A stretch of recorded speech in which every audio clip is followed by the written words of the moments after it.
Welcome to JRMSweeps. This is my DIY towable trailer dolly.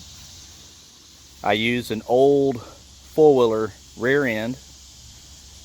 Just disconnected the rear end here. Undid the shock. Rear end came out. Put a 2-inch ball coupler on the front. 2-inch ball. Braced it up on the front and the back a little bit, and just sprayed it with a little bit of International Harvester Red tractor implement paint. I set it up pretty low, that way I can use it on a regular garden tractor.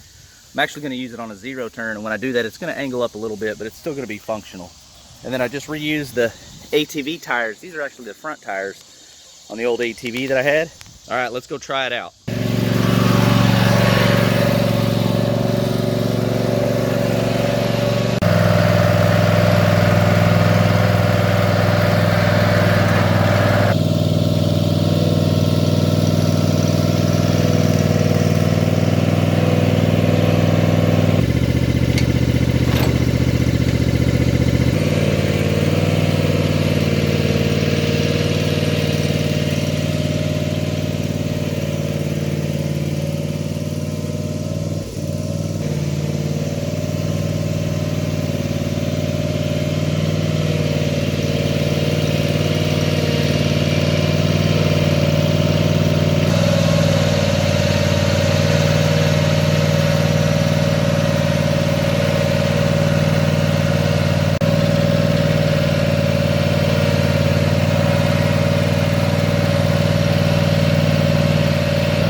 Thanks for watching.